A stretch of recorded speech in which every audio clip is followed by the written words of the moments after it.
Welcome to the Kill Count, where we tally up the victims in all our favorite horror movies. I'm Sorrel Hill. Today, we're once again relooking at Halloween Inferno, which came out in 2019 to 2020. So yeah, this movie is pretty damn great. It's one of my first ever kill counts that I ever made. So yeah, this movie is pretty damn good. It was made by Cumberland Bro Films, and if you haven't seen it, I suggest you go check it out or whatever. It's pretty damn great. And you know, the kills is pretty damn great. Acting, gore is pretty damn great. Michael's mask look good and stuff. So yeah, if you want to go see that, if you like Michael Myers, you want to go check this out if you haven't seen it. But how many people die in this pretty good fan film? Let's find out. Let's get to the kills.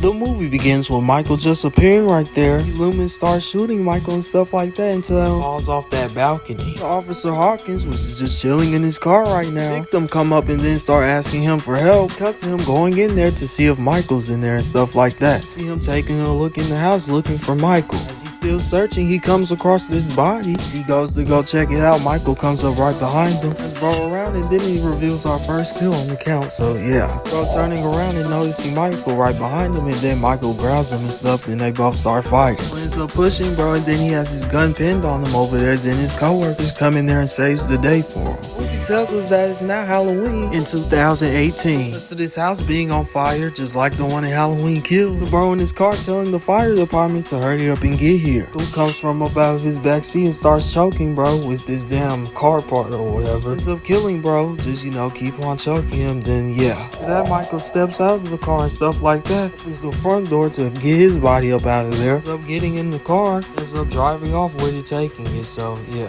And it cuts to this neighborhood with kids running around trick-or-treating and stuff. Cuts to this police officer getting out of his car. Then he tells his boss that the fire department is on the way. People are making it to the hospital safely. Commending his boss to put a call out on this, but bro just wants to keep this stuff quiet because they don't want to repeat of 1978. Then his boss tells him to get on the radio and tell Hawkins to get down there. And the people on the radio tells him that they got a body in the road. And Barker asks, is there any word on Dr. Sartain? And they end up finding out the body in the road is Hawkins. And Barker tells them to stay with Hawkins and keep your eyes open. Then we cut to this guy, you know, fixing his car. And Sydney walks in there and asks him how's it going. Then after that, she just ends up leaving, throwing candy at his face. So yeah. And then he hears a noise in his garage and tells them to go around the front if they want some candy. If you want candy, go around to the front.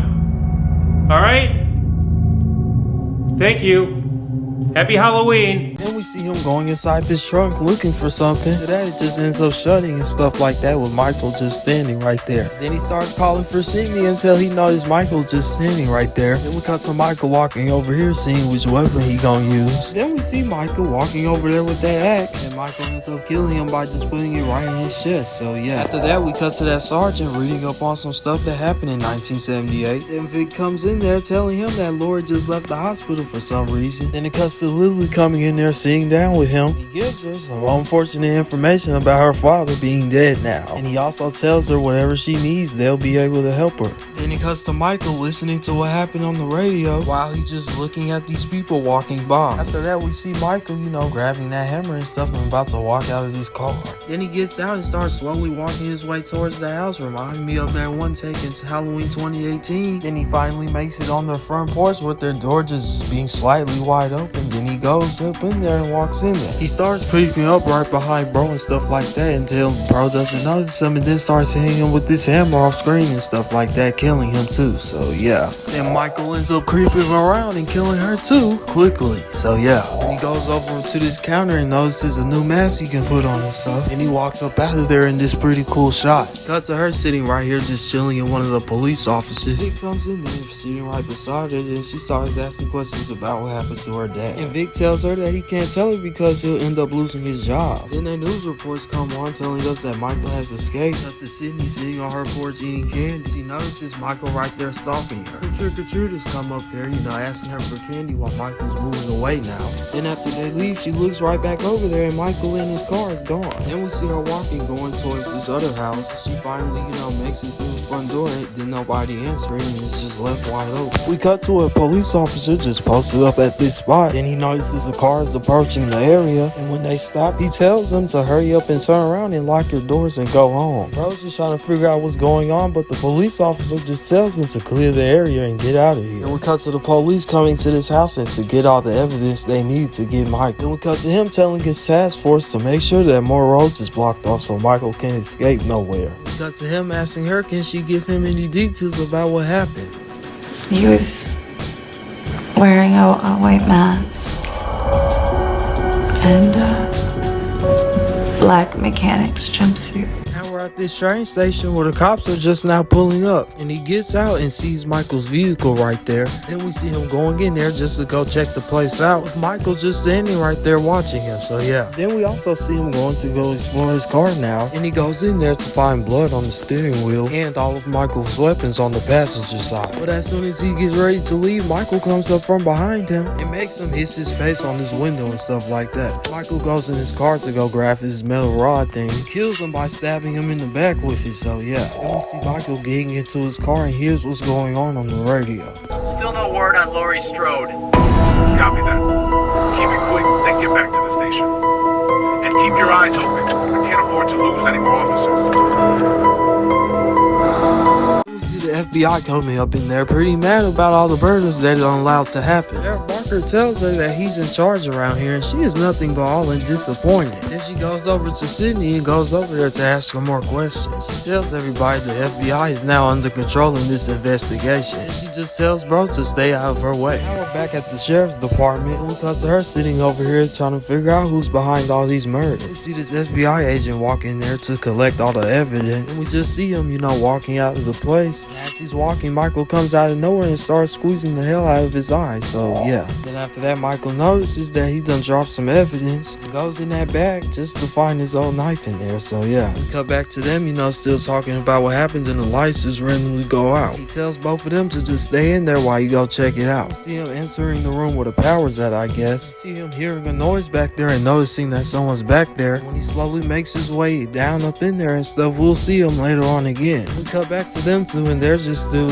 sitting there. Vic tells her to get under the desk so he can go see what's going on. We see him, slowly making his way down there. And when we see Vic finally go down there, finds Deputy Howard sitting right there with his gun inside his head, giving us another kill. And he ends up finding Sydney, and he asks her what is she doing down here. She tells bro that the lights went out and she got lost. Then we see Michael coming up behind her and kills her, just like how he killed that nurse in Halloween 2 and that one guy in Halloween H2O, which gives us another kill on the count. Because of her still sitting up under his desk, some gunshots going on, which freaks her out. And she hears somebody walking in there and stuff like that. He gets up from up under the table to see that it's Vic walking in there, giving us another kill on the count. So yeah, she tries to help him out without noticing Michael coming up right behind her. So he grabs her and starts attacking her. We see Michael knocking her down and getting her up on this table and starts choking her out. Then he just stops after he hears Loomis on this tape recorder thing. And then after just listening to it, he just ends up breaking it. Sheriff Barker comes in there and starts shooting at Michael and stuff, putting him down for a minute. He tells her that she needs to hurry up and get up out of here. We see him going in there, checking every room, trying to figure out which one Michael's in. Michael ends up stabbing him in his side, which makes him drop his gun. Michael just stands there, just letting him get himself together, and then bro starts punching Michael too. And then after that, Michael stops on his stuff, and then, it just ends up headbutting him. He was about to kill bro until somebody shoots him, and that one shot just puts Michael down for good. He hurry up and goes in there and gets bro up out of there quickly. And then the next day happens or whatever and stuff like that. Then we cut to them, just driving safely or whatever on the way to the hospital. Then the movie ends with them just driving.